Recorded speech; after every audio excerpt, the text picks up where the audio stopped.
This is SMNI News Channel. Truth that matters. Good day, Philippines, and good day, world. I'm Sarah Santos. It's Wednesday, the 6th of August, and you're watching Newsline World. We're here to bring you the top stories we've gathered from all over the globe. First, in the latest episode of SMNI's Gikan sa Masa para sa Masa, former President Rodrigo Duterte officially addressed the accusations about him allegedly promising China to remove the BRP Sierra Madre out of the Ayungin Shoal. According to Duterte, he is ready to fight for the Philippines' territories to death. The former president also scoffed at the supposed possible coordination between the Commission on Human Rights and the International Criminal Court regarding his war on drugs campaign while he was still in power. In Israel, Prime Minister Benjamin Netanyahu calls for the immediate expulsion of people involved in the violent clashes that claimed dozens of lives.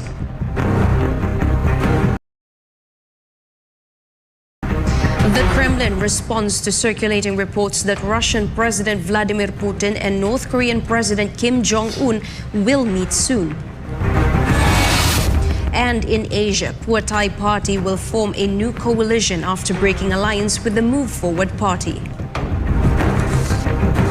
These and more for tonight's edition of Newsline World. For our first news, former President Rodrigo Duterte has something to say regarding the possible cooperation between the Commission on Human Rights and the International Criminal Court in its insistence on interfering in the country to investigate his previous administration's war on drugs campaign. Ian Motel has the details.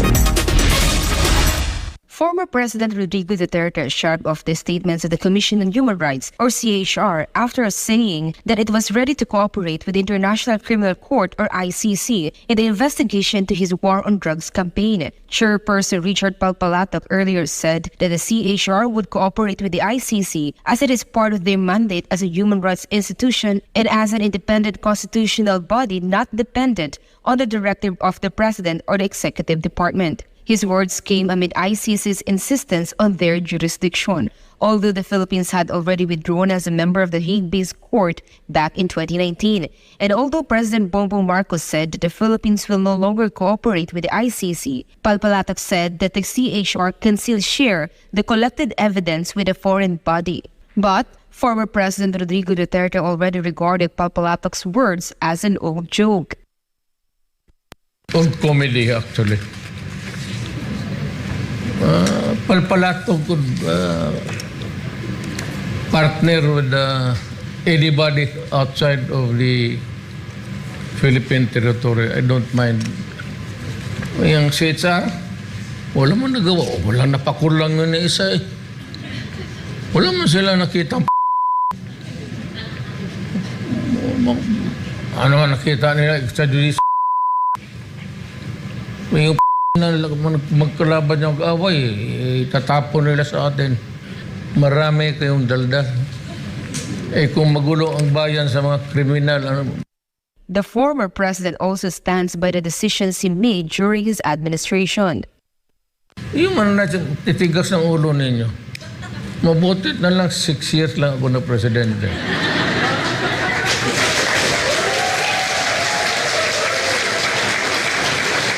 Totoo yan. Human rights, makinig kayo.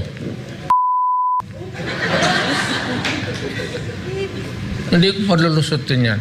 I said once, I said it twice, and I will say it again. Do not destroy my country. Do not destroy our children. Because I will. Kung hindi mo ba naintindihan yan? Duterte said he does not mind any doubts and untoward comments because all politicians and people in government are always being criticized. I do not mind because people will always suspect. If you are in government and you stayed for a period ganon katagal. Magsabi talaga yung mga buang, wala, imposible na hindi man. Well, kung yan ang gusto mong isipin, go ahead. You have that luxury. what ako,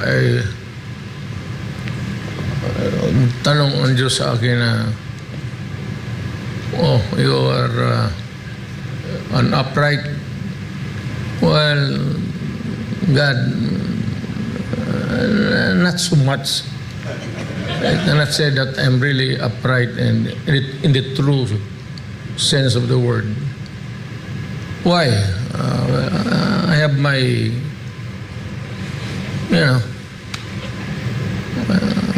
nagnakaw ka ba? Yan lang, hindi ko kaya. Hindi ko talaga ginawa yan. Meanwhile, Pastor Apollo C. Cablelink praised the former president for the legacy he left behind during his administration and for all his sacrifices to protect the country from illegal drugs, crime, and corruption. You are the only president who don't have a house in Manila. And you came back and you're still subsisting in your pension. Tulad ng sinabi mo, you cannot travel a lot now because ipit na yung pamasahe. Masyadong mahal na. So, I think that is what God had saw in you, in your heart, na naging gift ka sa amin dito sa Pilipinas. And we will really cherish that. That's why hanggang ngayon, the Filipinos loves you. 93% pa rin yung survey ng popularity mo. And we are, this is one of a kind. This is once in a time, I think, that a public servant can be as incorruptible as you, being in that position from the down, from where you were here, tapos the God in heaven rose you up to that prominence. And we saw the 6 years you had. Yung lang, number one, yung build mo, your seriousness of fighting against drugs, na pati yung buhay mo, dinelikado mo na, pati yung mga opponents mo na inggit sa iyo, gusto ka pang tirahin sa ICC, human rights, gano'n. But you sacrificed all of that. Ang masasabi ko lang, yung sa Word of God, greater love hath no man than this, that a man will lay down his life for his friends. So, we thank you for this time. For God and My Beloved Philippines, this has been Ina Mortel, SMNI News. Meanwhile, former President Duterte has advised the candidates running in the barangay and SK elections to adhere to government policies and avoid violent confrontations. Angel Pastor reports. Over 1 million candidates filed their certificates of candidacy for the upcoming barangay and SK elections. According to Cablelink Chairman George Garcia, the agency anticipates heated elections due to the extended terms of barangay and SK officials and the consecutive postponements of these elections. In connection with this, former President Duterte has some advice for qualified candidates set to run in the upcoming elections. Ang masasabi ko lang is, I am appealing to everybody na if you are qualified, do not mess up with the laws, you file on time, and you campaign during the limited period given to us by the law. Do not try to complicate matters by just doing not the right thing.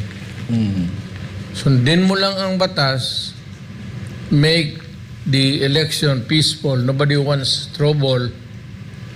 Kung magpili lang naman ng barangay captain, governor or mayor, bakit pa kayo magpatayan dyan? De, kampanya na lang kayo. It's a matter of asking the people to make a choice between you and your opponent, and may the best man win. According to Duterte, these candidates should simply follow the rules set by the Cablelink to avoid any problems. Just observe the law. As an advice, just follow the rules. You know, there are rules. Just follow them. Wala tayong problema. Alam mo kayo mga May rules eh. You just follow the rules. Meanwhile, according to the former president, there is no need for further reforms for the upcoming elections because the election system in the country is already functioning well. Wala naman, I think everything is incorporated in the election law. For any election for that matter, national, local, pati itong barangay.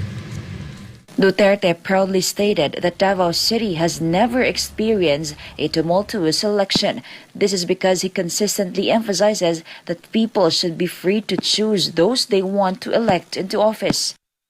Doon, dito sa Davao, tayo wala. We never had a history of violent elections. Ako, nung kandidato ako sa amin, sinasabi ko talaga sa mga tao ko, walang pilitan, no violence. Let the people make the right choice. The COMELEC is expecting to receive more than 2 million certificate of candidacy at the end of the filing period. For God and my beloved Philippines, Angel Pastor, SMNI News. For former President Rodrigo Duterte, those who were once considered enemies of the state but have now returned to the fold of the government are welcome to do so. However, the former president reminded that they must obey the laws and follow the agreement they made on abandoning their former group or movement. Franco Baranda reports. Economic order. Former President Rodrigo Duterte sees nothing wrong with former enemies of the state like Moro National Liberation Front or MNLF or Moro Islamic Liberation Front or MILF joining forces with the government. It can be remembered that in the month of July, more than 1,000 MNLF and MILF former rebels passed exams to enter into the Philippine National Police. The former president, he said, this is a good step in promoting peace and order in a large part of Mindanao, particularly in the Bangsamoro region. It is better for the government to win their enemies and have them work for the government instead, as well as discussing their grievances and problems, the very reason why they went against the government in the first place. Kung ang presidente kaligaya ko, if I can recruit my enemy, ikaw, yung kalaban ko, sabihin ko, dito ka na lang, magtrabaho tayo. You work for the government, and then magsama tayo, at the same time, pag-usapan natin yung problema kung ano talaga. I cannot be, hindi personalized to na yung problema mo, iyo. It's the community, what's ailing. What's ailing? Ano bang, ano dyan sa community? What's ailing you? Let me know. Pag-usapan natin. Pero, yung magsabi mo nandiyan ka sa kabila, well, that's another problem. Alam mo na, kung hindi natin madala sa usapan ng mabuti, and we disagree, we agree to disagree and disagree until it ripens into a controversy. From a controversy, it would be a conflict. Then it would be government against you, or could be some else's interest that you are bearing. Yan ang ano yan. So pag-usapan natin ito. But the former president has a reminder for those who have returned to the fold of the government, and that is to obey the law. At naging Kaligaya ko na lang kung yung NPA na leader dyan maging mayor ng Davao City. But do it within our constitution. Amen. Kunin mo. At susuporta pa ako. Marami ng NPA dyan na yung mga leaders ng Democratic Front. Maraming mga estudyante ngayon, mga babright. Kaligaya ko na lang na bumaba kayo. Tulungan ng government. Kain pa tayo sa bahay mo. Bahay ko kung gusto niyo. Alam mo na magkalaban lang tayo sa prinsipyo, hindi naman personalan to. Meanwhile, for those who are still in the mountains and refuse to let go of the wrong ideology against the government, former President Rodrigo Duterte again encouraged the rebels to return to the fold of the government rather than wear themselves out in hiding from the forces of the government. The best way is if you can be with the government. Kaligaya ko na lang kung magpasok sila lahat sa army. Yung NPA. Pero kayo mga NPA, magbili kayo ng nail cutter. Tayo nakikita ko sa bukid yung mga kukunin nyo ang itim. Maraming lupa dyan sana. Linis mo na muna kayo ng kuko. Bili kayo ng nail cutter.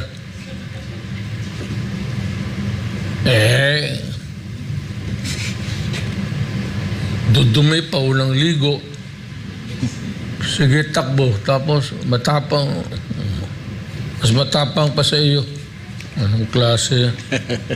It can be remembered that under the Duterte administration, the former president himself led the establishment of the Executive Order 70, or the National Task Force to End Local Communist Armed Conflict, or NTF-LCAC, which led to the consecutive surrender of several former CPP, NPA, and NDF members.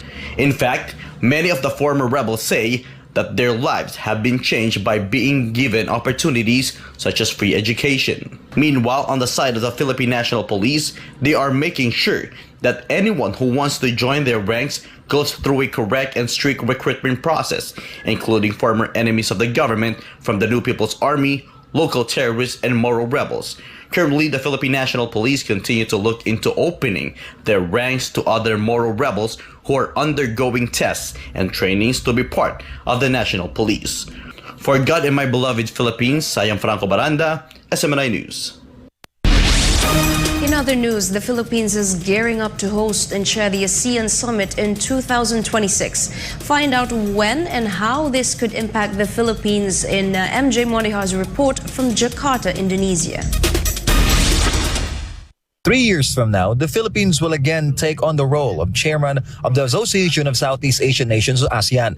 President Bongbong Marcos announced this during his attendance at the 43rd ASEAN Summit here in Jakarta, Indonesia. To this end, it is my pleasure to announce that the Philippines is ready to take the helm and chair of ASEAN in 2026. We will fortify the foundations of our community building and navigate ASEAN as it embarks on a new chapter. For economist Dr. Michael Batu, having the Philippines as the chairman of ASEAN will give the country a significant advantage. Kung sino man yung host, makaka-impluwensya ito ng malaki dun sa mga itatakdang magiging agenda ng ASEAN sa mga meeting nito sa hinaharap. President Marcos believes that ASEAN should prioritize digital literacy and the development of transferable skills, strengthen micro, small and medium-sized enterprises, and support business startups. Attention should also be given to creative economies, the welfare of women, overseas Filipino workers, and programs against climate change. The Philippines will continue to champion for change that will strengthen our institutions, improve our decision-making, and uphold ASEAN centrality. Pagka ikaw ang nag-host, syempre makakapunta sa ating bansa yung mga foreign investor galing sa ating mga kapitbahay sa ASEAN. So makakatulong ito ng malaki sa pagpapalawig ng mga investment sa ating bansa. The chairmanship rotates in alphabetical order. The Philippines last chaired ASEAN in 2017 during the previous Duterte administration. In the coming years, Laos will assume the ASEAN chairmanship, followed by Malaysia in 2025. And in 2026, the Philippines will take over the chair from Malaysia. The host country chairs all ASEAN summits and related summits and is obligated to promote the interest of member nations, given the region's substantial contribution to the global economy. So ang combined GDP nito, MJ, is $3.3 trillion US dollars.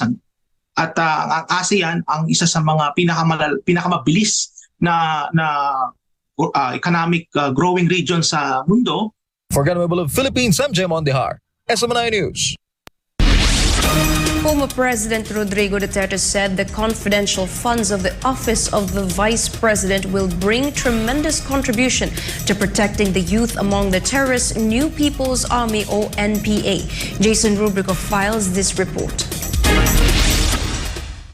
In his program Gikan sa Masa para sa Masa on SMNI, former President Rodrigo Roa Duterte answered the issue regarding the confidential funds requested by the Office of the Vice President and Department of Education. For President Duterte, the confidential funds will help curb the recruitment of the New People's Army or NPA among young people, especially students. Kasi kung ako ang presidente, bigyan ko. Yung creeping sa mga komunista, sa mga estudyante, malaking bagay yan. Actually. And walang specific area dito sa intelligence community na nakatutok dyan sa estudyante.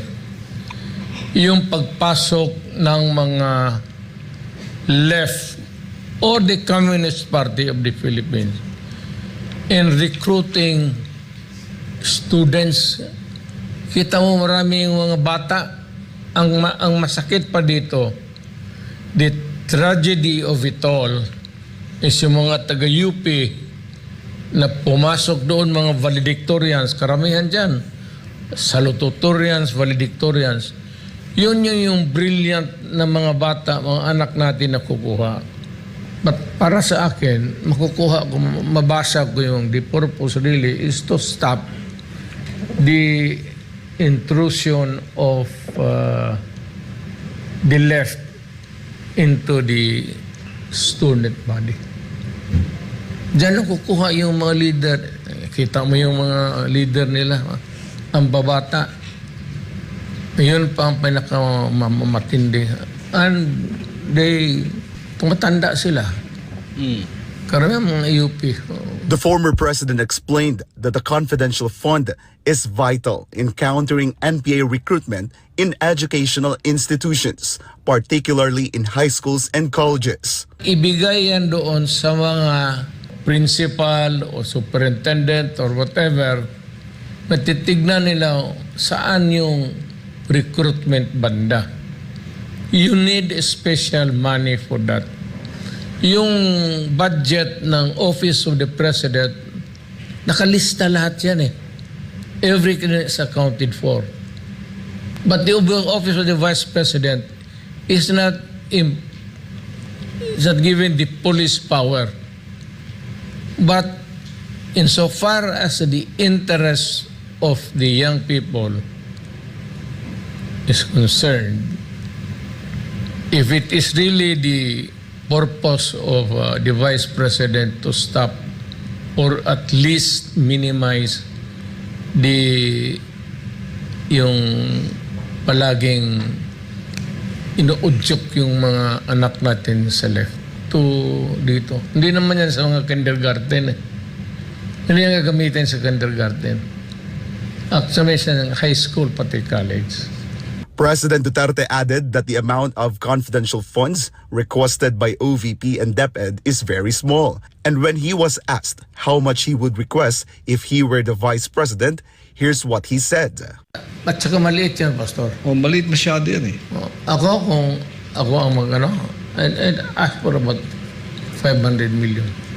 Ibigay ko yan sa mga ROTC program, mga PMT, yung sa high school. Bigay ko yan dyan sa mga supervisor, sa mga superintendents. Hindi mo yan, ilista mo yan. At pagkatapos, bigay mo doon sa COA. Then COA will examine, dito, superintendent, nabigyan ba yan? Check. Tanggap mo ba? Check. Prove ito. Si principal ng gano'n. The former president further explained that there are guidelines for spending confidential funds. Hindi naman yung confidential fund na you spend the money as if it is really your own. It's not that. There are always guidelines. There are instructions to be followed. Mababarak ka dyan pag liquidate mo tapos wala kang sabihin mo lang, ginastos mo ng ganon. Notice of disallowance yan. Ibig sabihin, COA, Commission on Audit, would not find it a plausible reason or purpose of using public funds. Vice President Sara Duterte first explained DepEd's need for confidential fund, wherein she underscored that the education of the youth also led to national security. According to the Vice President, part of the said fund will be used against illegal activities that target students, including sexual grooming and sexual abuse in schools, recruitment to terrorism, and abuse of illegal drugs. For God and my beloved Philippines, I am Jason Rubrico, SMNI News. Meanwhile, former President Duterte has also broken his silence regarding his visit to China last July. Daniela Paulite has the details. Former President Rodrigo Duterte, in his program Gikan sa Masa para sa Masa with Pastor Apollo C. Cabeloy, issued an exclusive statement regarding his recent visit to China. The former president also disclosed the topics discussed during his meeting with President Xi Jinping in Beijing and emphasized that his trip to China was for a private visit. Well, actually, I went there for a private visit with you. Kaya lang, the invitation to meet the President Xi Jinping was limited to government people. And so there was this protocol officer of mine during the time, and pati yung si Atty. Daldia, who was the executive secretary also of during my time. Nothing spectacular in the sense that we limited, or President Xi Jinping defined our discussion solely on our friendship and our wishes for our country's benefit. Mutual.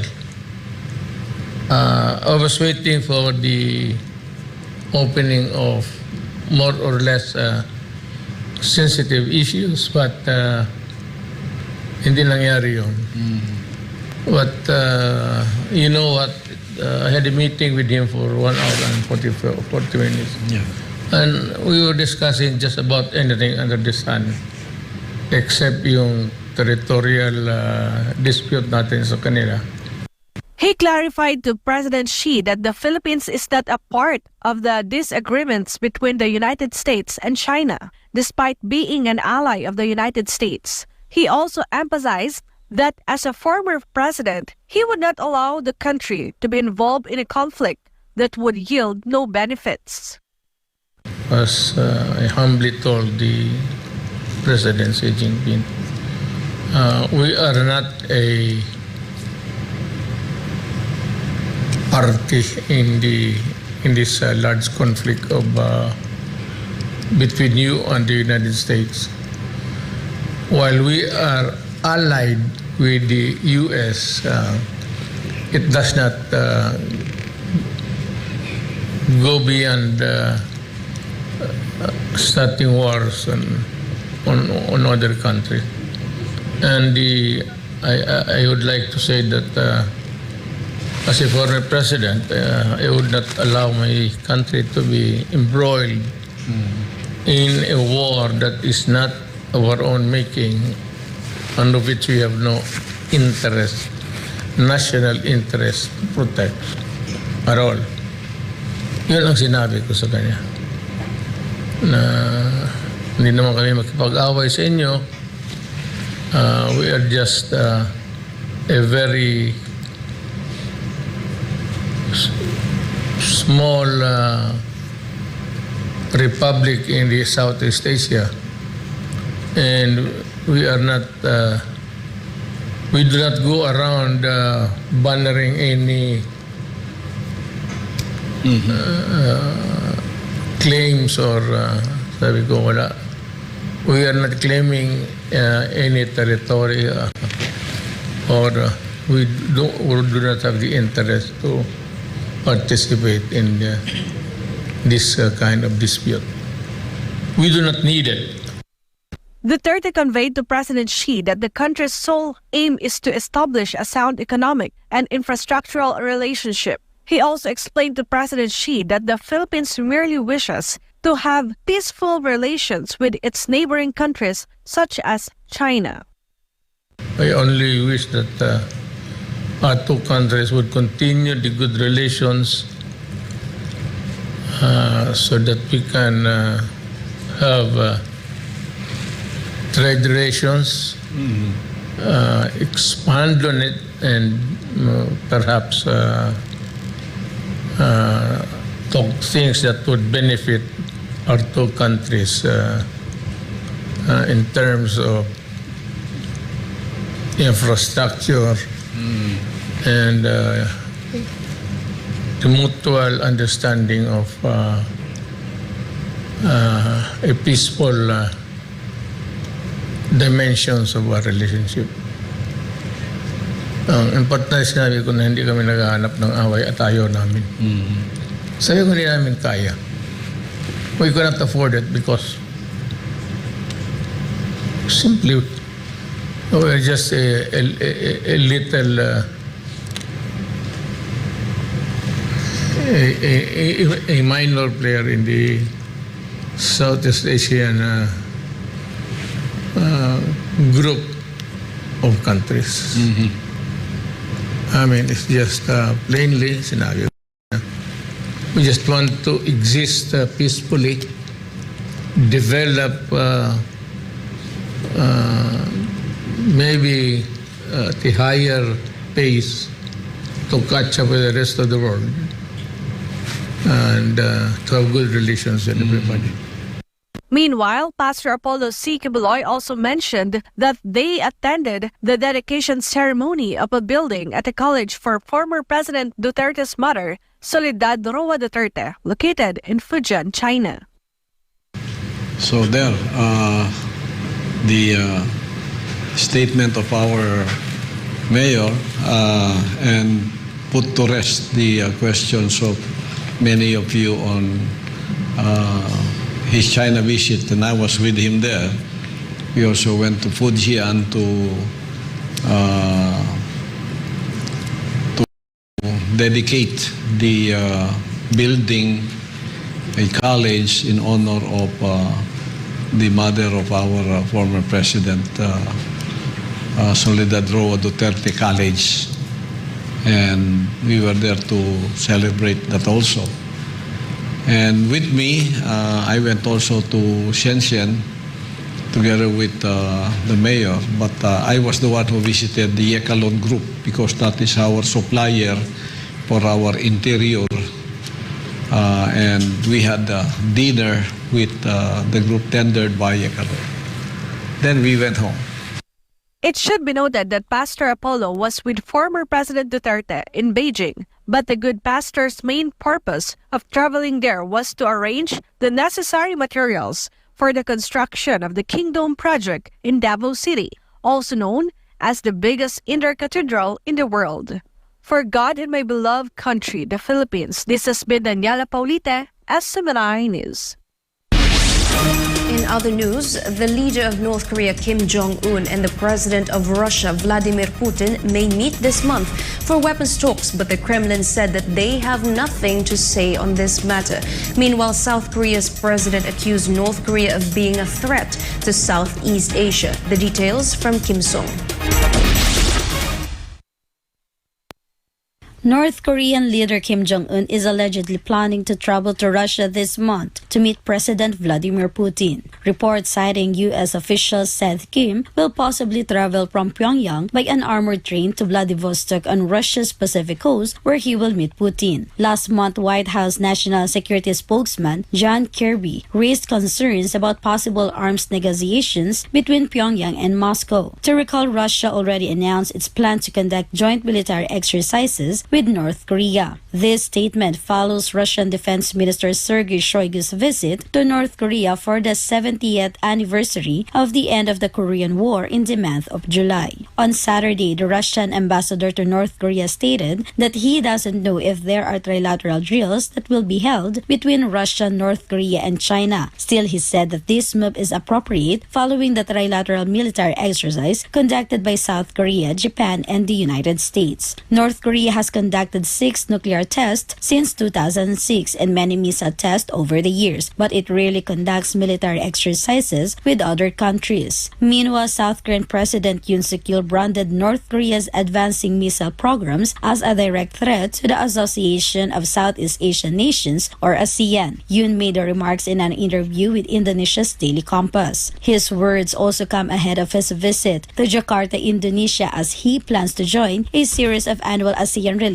summits. According to Yoon, the North poses a threat with its missile provocations and nuclear threats. With this, he aims to call for support in dealing with such threats. Yoon traveled to Indonesia on Tuesday, and he is also set to travel to India later this week to attend the G20 summit. Eyeing the denuclearization of North Korea, the South Korean president urged unity among ASEAN countries to meet such threats resolutely. Yoon added and reiterated that the stability in the Indo-Pacific region is also connected to global peace and stability. Furthermore, Yoon requested trilateral cooperation amongst Japan, South Korea, and China, and hopes that the cooperation between ASEAN and the 3 dialogue partners in Northeast Asia will grow stronger. Yoon also underlined Seoul's commitment to expanding support for the ASEAN region. Seoul, Sobogo Kim Sang, Imnida, SMNI News, South Korea.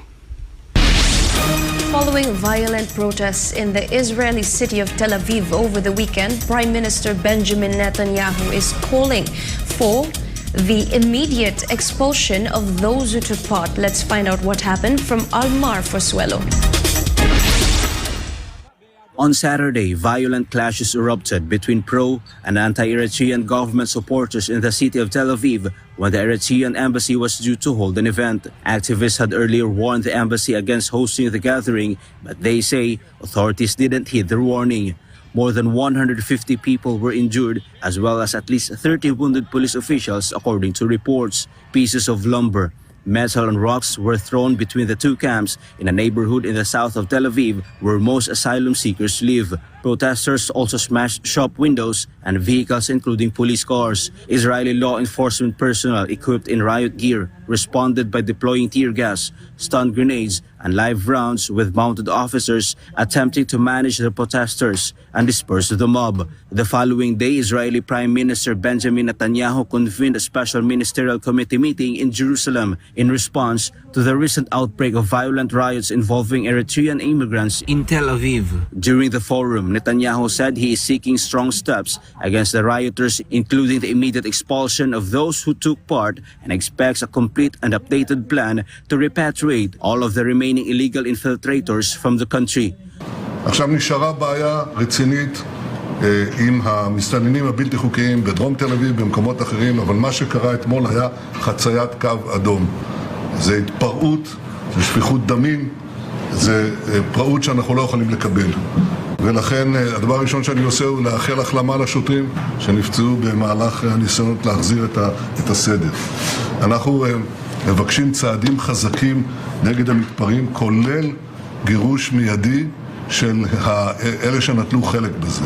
אני מתקשה להבין מדוע תהיה לנו בעיה עם אלה שהם מכריזים שהם בעצמם תומכי המשטר, ולכן הם בוודאי לא יכולים לטעון טענת פליטות.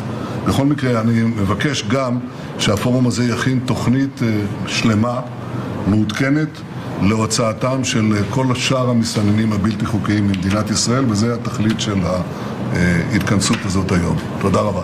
Furthermore, United Nations or UN Human Rights Chief Volker Turk said Monday that he was alarmed by the high number of injuries during recent clashes in Israel involving Eritrean protesters, adding it is crucial that investigations take place and hate speech is avoided, especially by authorities, and that the principle of non-refoulement is fully respected. It can be noted that more than 17,000 Eritrean asylum seekers currently reside in Israel, with many of them having entered the country illegally via the border with Egypt. This is Almar Forsuelo reporting, SMNI News. Meanwhile, don't go away. We have more news after the break.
back and you're still watching Newsline World. Former President Rodrigo Duterte gave his reaction to the recently implemented rice or price cap imposed by the government to control rice prices. Meanwhile, the former president was also asked if it is possible to reduce the price of rice to 20 pesos per kilo despite the increasing price of basic products in the market due to inflation and hoarders. Let's find out what's his response in Jade Calabroso's report. Former President Rodrigo Duterte has an answer regarding the current administration's goal to reduce rice prices to 20 pesos per kilo.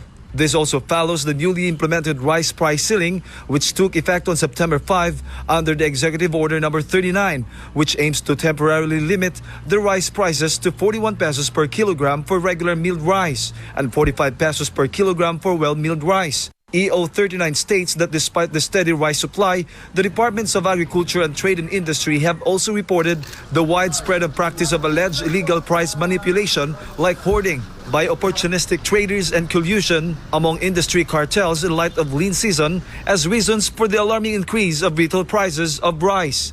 Global events taking place outside the country like the Russia-Ukraine conflict, India's ban on rice exportation, and the unpredictability of oil prices in the world market, among other factors, were also cited in the executive order.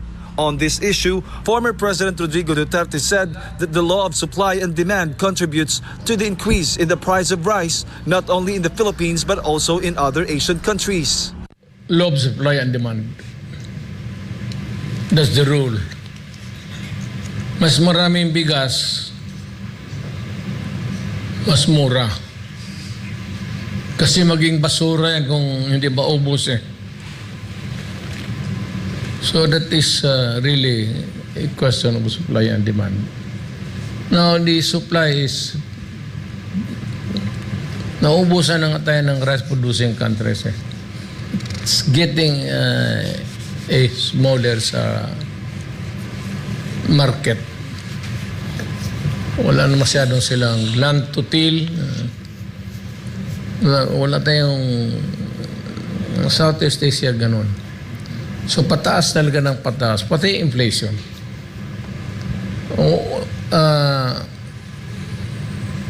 In the fullness of God's time, aabot ito ng mga 90. Walang bumaba ang inflation will always go up as the years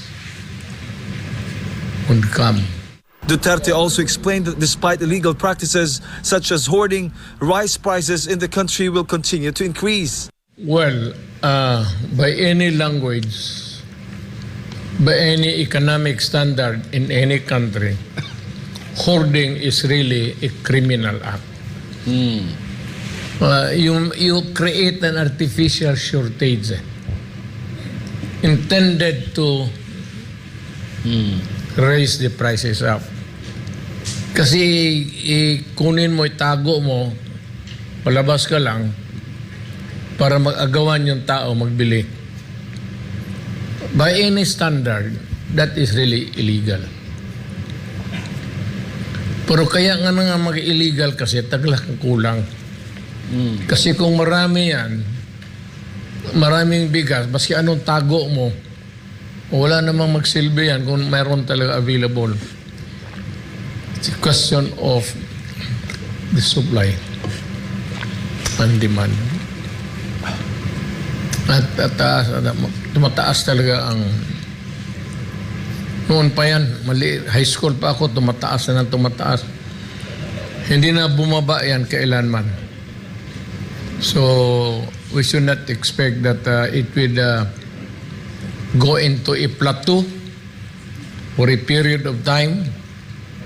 It's erratic, but the erratic is forward, upward. Pag ganon, baba dito, pero tuloy-tuloy yan. Sometimes it goes down a little bit, but always it's the inflation. The economic order of the world is not good. America seems to be the leading country na hindi rin maganda ang ano. So, kung umiikot lang tayo dyan sa dollar, yan ang mahirap. Magkano ba ang dolyar para sa atin? Meanwhile, when Pastor Apollo C. Kibuloy asked if the price of rice could be lowered to 20 pesos per kilo, the former president answered, So, Mayor, maging imposible siguro ang bigas maging 20 pesos per kilo. Possible? That's a dreaming ka dyan. Masyadong mababa rin yan. By our standard, now the way fertilizer lahat, masyadong mababa yan. It's not a realistic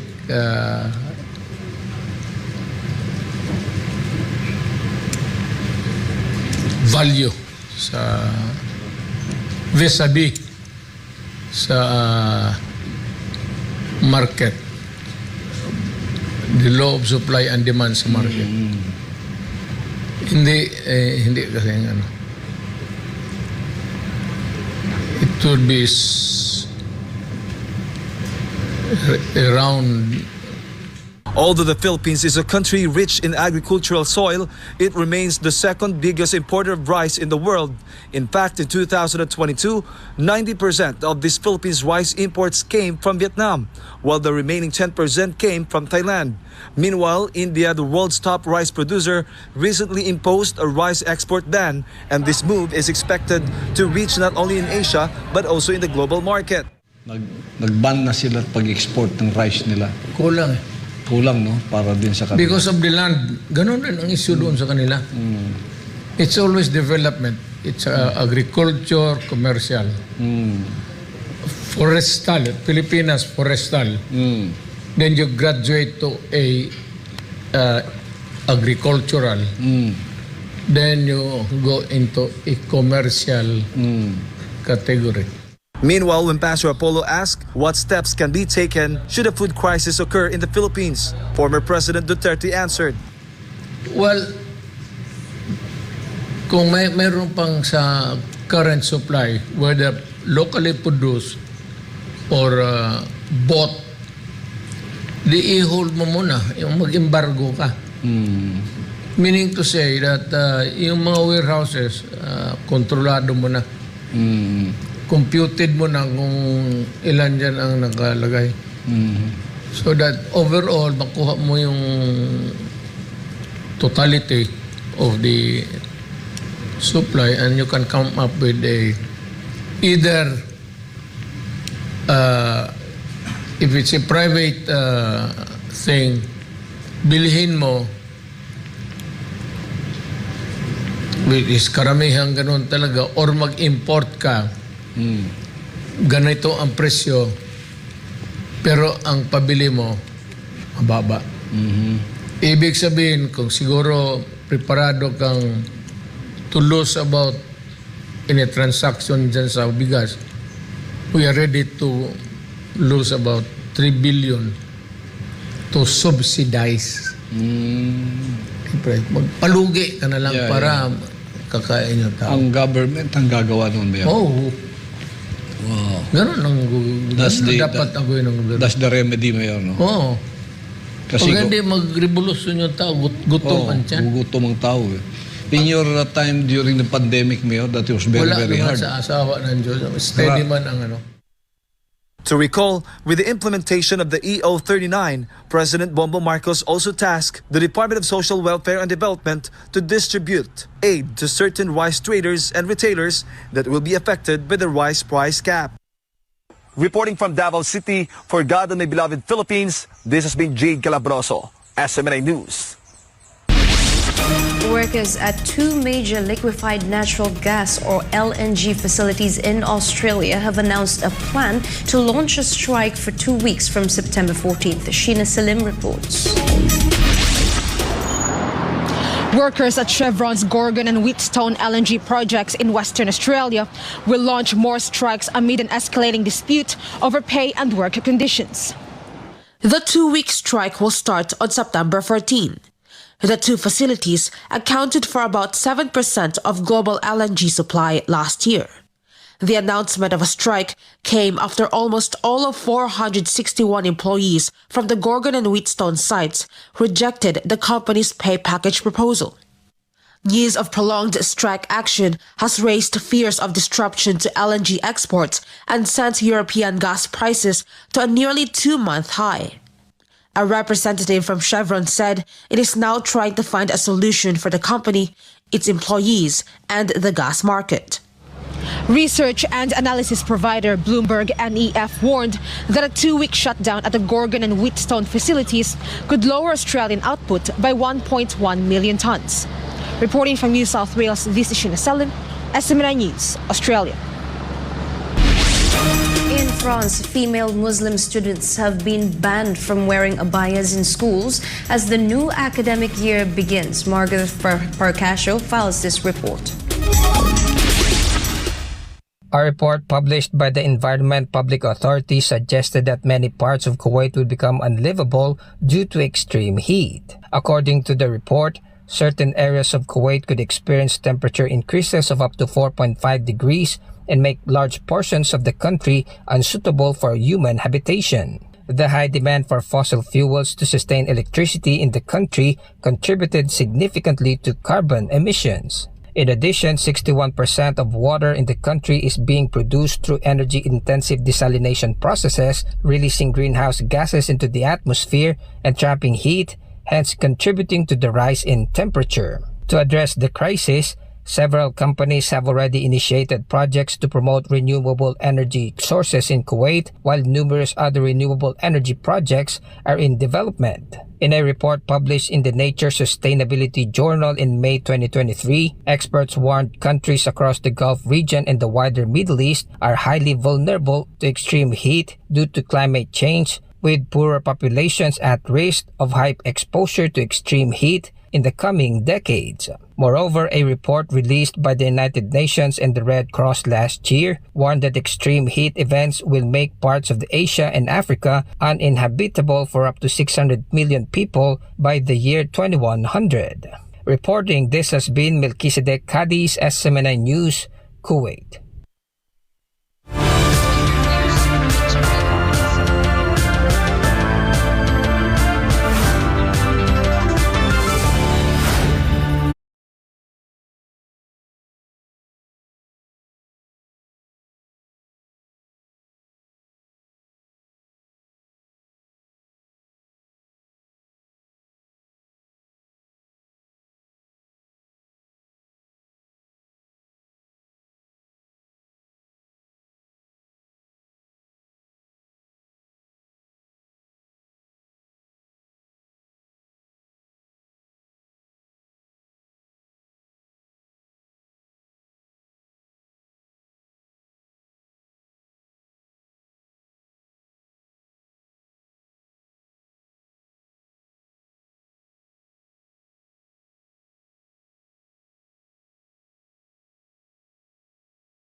We're back and you're still watching Newsline World. In France, female Muslim students have been banned from wearing abayas in schools as the new academic year begins. Margaret Percasio files this report. On Monday, September 4th, French authorities imposed a newly announced ban which prohibits female Muslim students from wearing the abaya, a loose-fitting full-length outer garment worn by Muslim women. The ban applies to all state-run schools across the country. This was earlier announced in August, following months of debate on the issue. In addition to the abaya ban in schools, male Muslim students will also be banned from wearing kameez, a long dress traditionally worn by Muslim men. It can be noted that there are around 45,000 educational institutions in France, where an estimated number of 12 million students returned to school on Monday. French President Emmanuel Macron uncompromisingly stood firm on the government's decision. Quote, "Schools in our country are secular, free and compulsory. But they are secular because this is the very condition that makes citizenship possible, and therefore religious symbols of any kind have no place in them. And we will vigorously defend the secularism." He added, "In high schools or colleges, which are the most sensitive, specific staff will be sent alongside the heads of establishments and teachers to support them and to engage in a necessary dialogue with families and students. But we won't let anything pass." End of quote. Moreover, Education and Youth Minister Gabriel Attal described girls and boys wearing the robes in schools as an infringement on secularism, a foundational principle for France. He accused some students of using the traditional attire to try to destabilize schools. According to Attal, quote, "When you walk into a classroom, you shouldn't be able to identify the pupil's religion just by looking at them." End of quote. But contrary to the ban, French Prime Minister Elisabeth Borne said that every French citizen's religion has a place in France. Footage shows high school students heading back to their schools on the first day of the new semester, and local residents in the French capital sharing their thoughts on the abaya ban. Nous sommes dans un pays laïque. Moi, ces valeurs-là me sont chères pour des raisons qui sont personnelles et puis qui sont aussi historiques. La France est une république qui en effet accueille des étrangers. Après, sur la partie des signes ostentatoires de culte, je pense que la bayane, alors bien évidemment c'est un effet mode, mais ça peut aussi dans certains pays ou dans certaines régions, dans certaines villes, montrer une appartenance religieuse. Donc c'est en ça que je trouve que c'est une mesure qui doit être prise avec précaution bien évidemment, qui doit être gérée notamment par l'école de façon, j'allais dire, un peu du sur-mesure. Et puis voilà, mais je trouve que c'est une mesure qui permet quand même de remettre un peu comment dirais-je, peut-être de laïcité dans l'école. Ça paraît ne pas du tout être une priorité dans la situation dans laquelle se trouve l'école, l'éducation nationale actuellement en France, quoi, à tout niveau. Au niveau des moyens humains, des moyens matériels, du niveau scolaire. Donc voilà, c'est vrai que ça donne l'impression que c'est un peu un prétexte pour décaler de ces préoccupations. Pour les écoles, il y a un règlement. Il faut tous les enfants porter pareil. Même si vous êtes uniforme, même si vous êtes musulman, même si vous êtes chrétien, il faut porter unique. Uniforme, c'est ça on dit uniforme. C'est pareil. Il ne faut pas que ça soit des robes longues, des foulards. Là pour moi, c'est aussi une bonne idée. Mais pour les autres, je ne sais pas. Je ne suis pas contre, mais moi je trouve ça, pour moi aussi je trouve ça c'est pas bien. C'est compliqué comme sujet, c'est une annonce médiatique, donc je pense que ça ne va pas résoudre les problèmes, les gros problèmes qu'on a à l'école en France, mais par contre c'est pas mal de poser une règle un peu plus claire, puisque ça commence un petit peu à certains lycées à poser des problèmes, voilà ce que je peux en dire. It can be noted that France earlier banned the niqab, a full-face veil worn by Muslim women, and the United Nations Human Rights Committee said in 2018 that this violates the human rights of those who wear it. In March 2004, a law was also introduced that prohibited the wearing of signs or outfits by which students ostensibly show a religious affiliation in schools. Reports say France has an estimated 5.7 million strong Muslim community, the largest in Europe. However, this number could be greater now. This is Margaret Parkasha reporting, SMNI News. The rulers in the United Arab Emirates sent their warm greetings as Emirati astronaut Sultan Al Neyadi, the first Arab astronaut deployed on a long-term space mission, finally returned to Earth this past weekend. Gratero Mori reports. Emirati astronaut Sultan Al Neyadi and the rest of the Crew 6 mission arrived back to Earth safely after ending his historic 6-month mission aboard the International Space Station, or ISS. The SpaceX capsule parachuted in the Atlantic Ocean of the coast of Jacksonville, Florida, on Monday. Capsules transporting astronauts back to Earth by landing on the ground or splashing down on water has been a decades-long tradition. SpaceX welcomed the team through a post on the social media account X. Meanwhile, UAE President Sheikh Mohammed bin Zayed praised Al Neyadi for his major achievements in space explorations and celebrated his journey back home. Sheikh Mohammed bin Rashid Al Maktoum, the Vice President of the UAE and ruler of Dubai, also congratulated him on his safe return and hailed him for inspiring millions of Arab youth to contribute positively to humanity's scientific efforts. He was initially scheduled to return by the end of August but has been delayed due to unfavorable weather conditions on the splashdown site. Al Neyadi and the rest of his colleagues who were part of the Crew 6 mission spent 184 days on board the ISS. Al Neyadi will undergo several days of medical testing, mission debriefs, and evaluation before returning to the UAE. Reporting from Dubai, this has been Gratero Omori, SMNI News, United Arab Emirates. The Philippines Embassy in Israel led the wreath-laying ceremony to commemorate the 145th birthday of former President Manuel L. Quezon and to honor his legacy in fostering good relations between the Philippines and Israel. Rosafi Adat reports.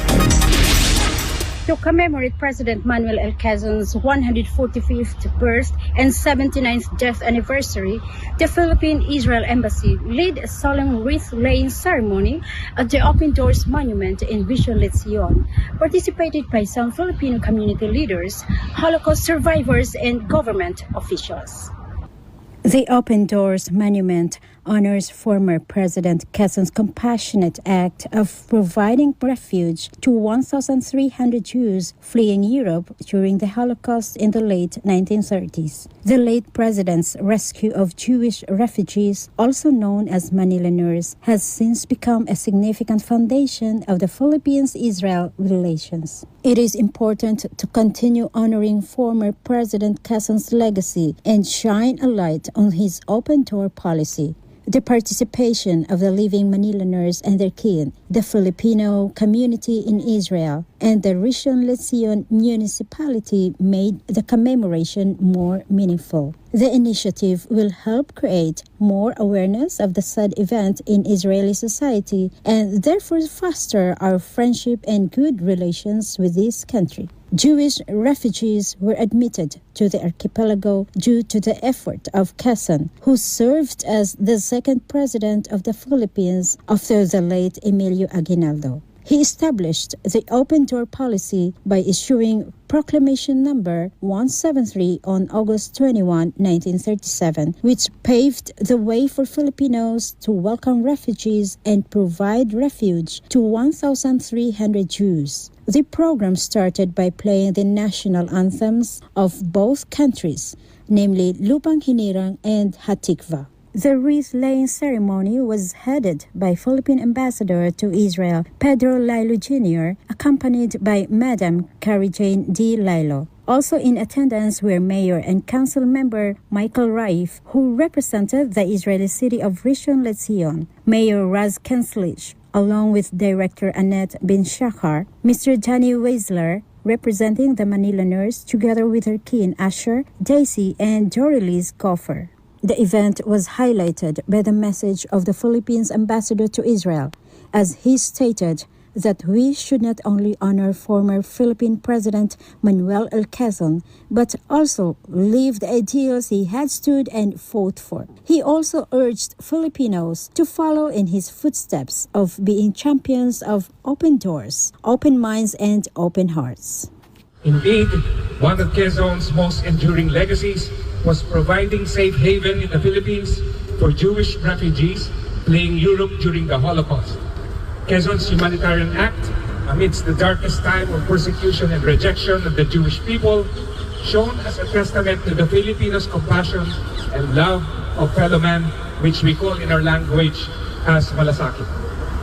1,300 Jews were saved from the horrors of Nazi Germany because of Quezon's efforts. The open door policy showed the humanitarian spirit of the Filipino people, where love, compassion, and mercy are the basic foundation of culture and tradition, at the same time displaying the unwavering dedication to freedom, democracy, and human rights. Midafakat mit Tel Aviv, this has been Rosafi Adut, SMNI News, Israel.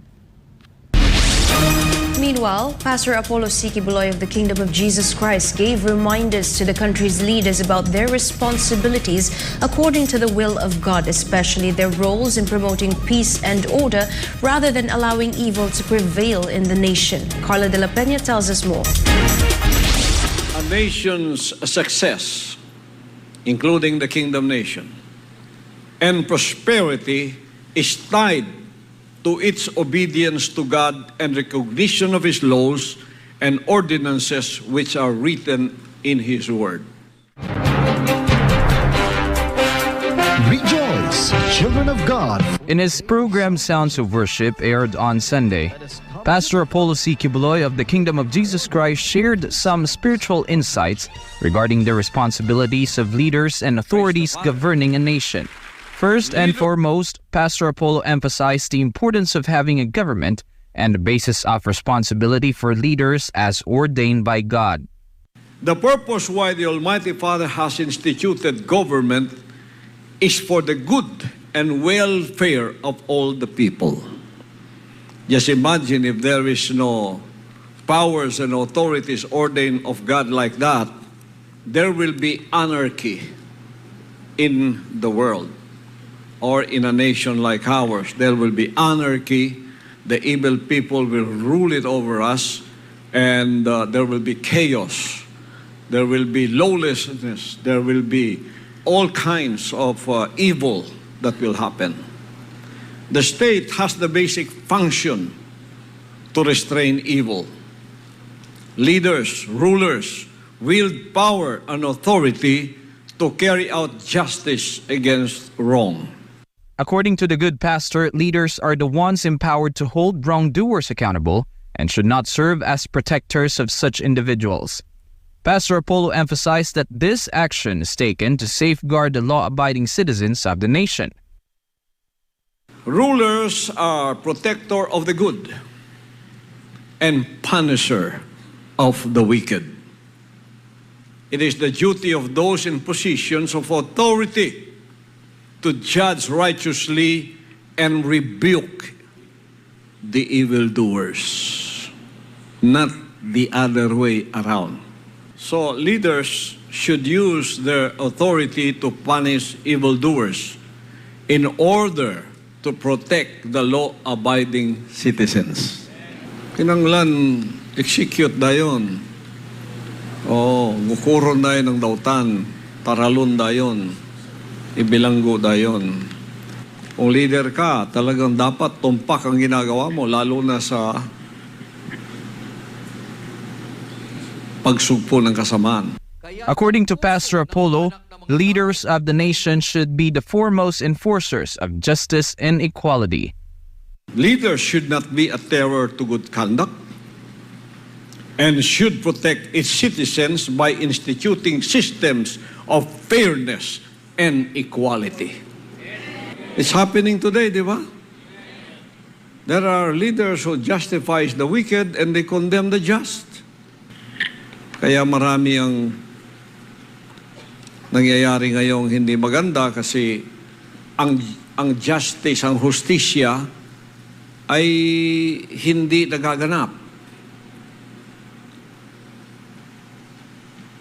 So, bilang leaders, kailangan matuwid ang iyong paningin. Promotion of justice and protection of the innocent. Rulers are appointed not just to provide security, punish those who do evil, but also defend the innocent from those who would do them harm. That's the responsibility of a government.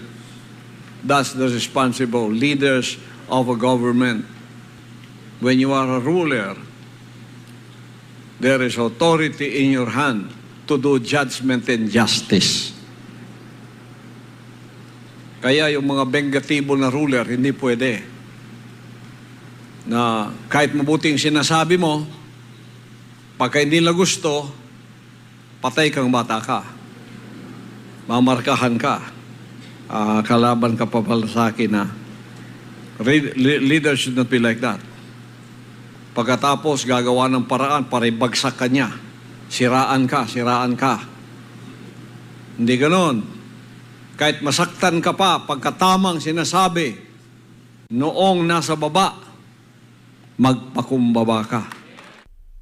According to Pastor Apollo, leaders should prioritize the interests of the nation and the majority rather than favoring selected individuals or privileged groups within society. This principle is also reflected in the laws of the Philippines, where it is clear that public office is a public trust, signifying that government officials and employees should serve with honesty and integrity as their sworn duty. Public office is a public trust. Public office is a public trust means that a leader has been entrusted with public power by the people, and as an officer, he holds this power in trust to be used only for their benefit, for the benefit of the people, and never for the benefit of himself or of a few. He must safeguard the interest of the nation. Article 11, Section 1 of the 1987 Constitution of the Philippines states that public office is a public trust. Public officers and employees must at all times be accountable to the people, serve them with utmost responsibility, integrity, loyalty, and efficiency, act with patriotism and justice, and lead modest lives. That's in Article 11, Section 1 of the 1987 Philippine Constitution. Ginagawa ba yan ng mga leaders natin? Kung di nila ginagawa yan, meron silang kasalanan sa Diyos. So, kanila na yon, responsibilidad nila yon. Leaders are not to use their power to oppress or favor the powerful. Ang suhol, hindi maganda. Pastor Apollo also explained that there should be justice for employees, but not for those who seek to overthrow the government like the terrorist group CPP and PANDF. According to Pastor Apollo, one good example of righteousness happening in the country is the strengthening of the National Task Force to End Local Communist Armed Conflict, or NTF-LCAC, one of the government's primary branches, which suppresses the unlawful activities of terrorist rebel groups in the nation. So, yung mga empleyado at mga employees, kailangan meron ding hustisya. Yung sinisigaw ng mga gustong pabagsakin ng gobyerno, pataasin ang sweldo, pero sila nangingikil. When leaders punish evil, it empowers people to do good. That we rejoice when there is righteousness happening in our country.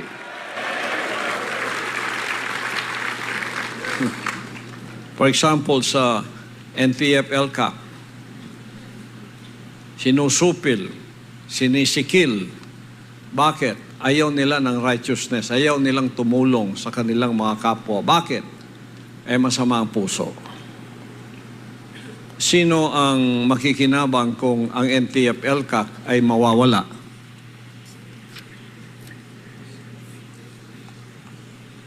Ang mga taong gustong pabagsakin ng gobyerno. Pero kung ang NTF-ELCAC ay magpapatuloy, mawawala ang mga salot na komunista, NPA at mga terorista, at magkakaroon ng tubig sa barangay, paaralan, magandang daan, at mga kabuhayan. Mabubuhay ang tao. Ayaw nila yon. Bakit ako naapunta doon? Kasi gusto ko talaga ang salot ng bayan mawala. Para ang takot ng tao mawala. According to the good pastor, a leader should also be emotionally stable and possess a strong conviction to implement proper justice.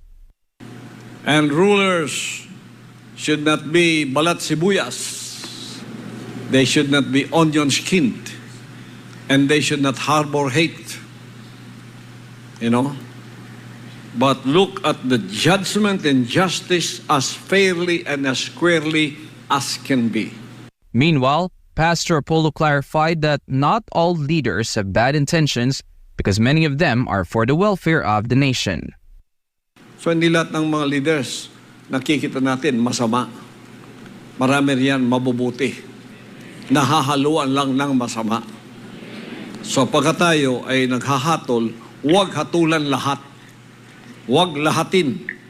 Meron ding mga mabubuting leaders na may mabubuting puso. Pastor Apollo added that a leader's style of governance reflects on the nation's citizens. If governance is done properly in the government, the citizens will also lead upright lives. However, if it is not done correctly, the result will be chaotic and it will be the consequence of the wrong system being implemented. You will know a nation of what kind of a leader there is.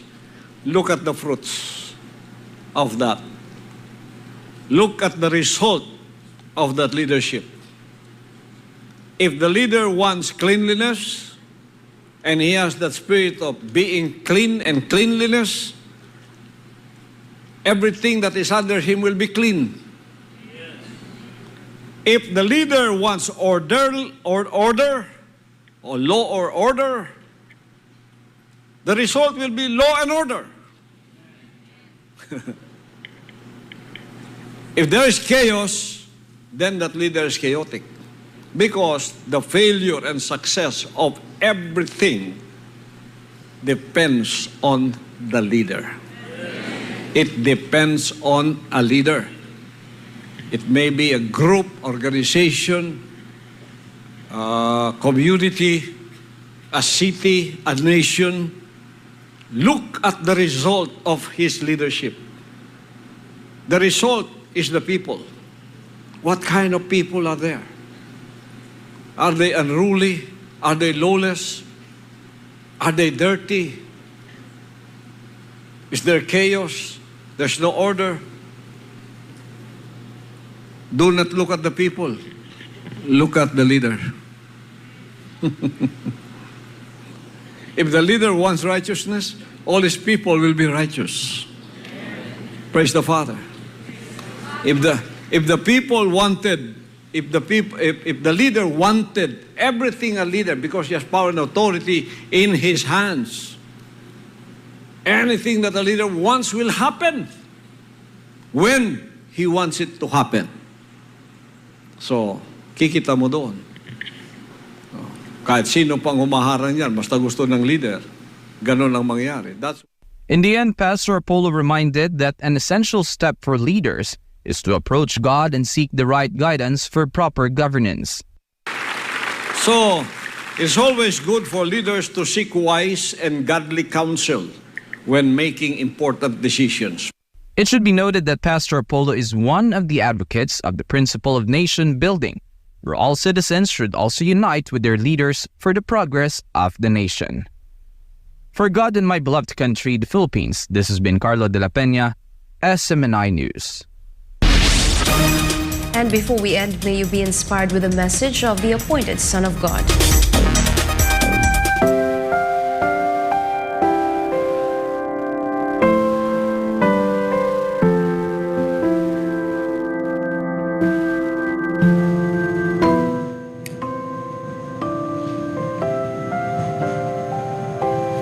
I believe in the Father Almighty that He will make a miracle for me.